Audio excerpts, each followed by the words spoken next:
This is the true tale of Texarkana, the town that dreads sundown, and how in the moonlight hours a killer lurks around Lover's Lane, terrorizing and killing the community.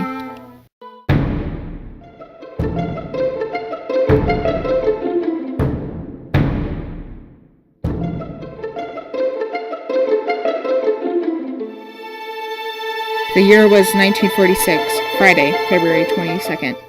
An unlucky couple decided to stop on Lover's Lane, where a killer lurks, waiting for prey. Mary Jane Larry and Jimmy Halls were the Phantom's first set of victims. His clothing is a white sack mask with eye holes cut out. Then he attacked them, luckily not killing Mary or Jimmy, but he did seriously wound them, and even sexually assaulted Mary. The town didn't react to the attack, but people were scared after the first double murder on Sunday, March 24th. Polly Ann Moore and Richard L. Griffin were found dead in Griffin's car by a passing motorist. They were shot to death by the Phantom.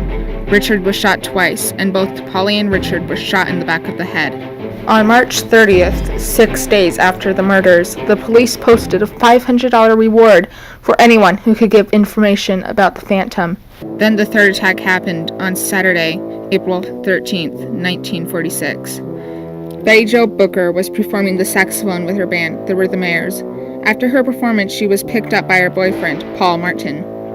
Then, at 1:30 a.m., they stopped at North Park Road, the same place that the Phantom lurked.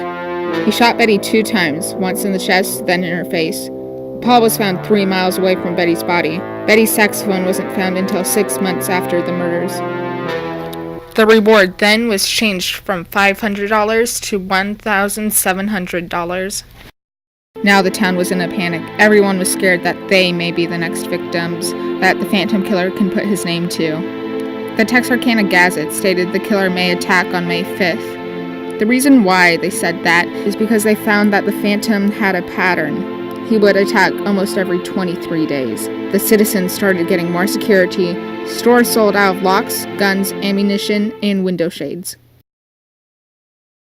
On Friday, May 3rd, the most brutal crimes of all of them happened. Katie and Virgil Stocks were at home in their farmhouse when the killer attacked. Virgil put on his favorite radio station and sat in the armchair next to the window while Katie was lying on her bed. She thought she heard a noise from outside. To hear the noise better, she told Virgil to turn down the radio. With a silencer on his gun, the Phantom shot 2 times through the window, hitting Virgil on the back of the head. Since Katie was in the bedroom, it only sounded like Virgil broke a glass. To see what happened, she went out into the living room to see Virgil standing up, then fall back in his chair. She saw blood and ran to lift his head up, but he was already dead. Then she ran to the phone to call the police. But before she could crank the phone, she got shot in the face 2 times. One bullet entered her right cheek and exited behind her left ear, and the other went in her lower jaw, breaking it and splintering out teeth, before getting lodged under her tongue. But that didn't stop Katie. She ran outside to her neighbor's house with the killer on her tail, but no one was home, so she ran another 50 yards to another neighbor's house, and she was saved. Then things took a turn for the Phantom. He messed up. He left 3 clues behind at the farmhouse. Unlike his other killings, he didn't leave any evidence behind. The first clue was the type of bullets. The second clue was a flashlight in a hedge underneath the window Virgil was sitting next to. And the third was bloody shoe prints on the kitchen floor and smudged fingerprints in other places. The flashlight was their only usable clue, though. There was only a limited amount of flashlights that were sold in the area. There were no fingerprints on the flashlight. Bloodhounds were brought in to sniff out the killer. The hounds found 2 trails that led to the highway before the scent was lost. The reward was changed to $7,025.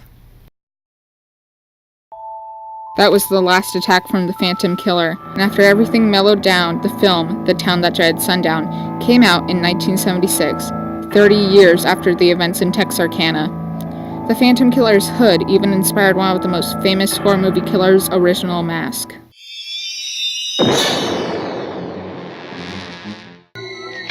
Jason, Mother is talking to you! Jason, Mother is talking to you. In 2014, they made a sequel to The Town That Dreads Sundown, titled The Town That Dreads Sundown, and there have been 9 non-fiction books about the events. There was a lot of tragedy in Texarkana, and a lot of fear too, but people started feeling safe again after a while. They never found out who the Phantom Killer was, or what motivated him to start killing.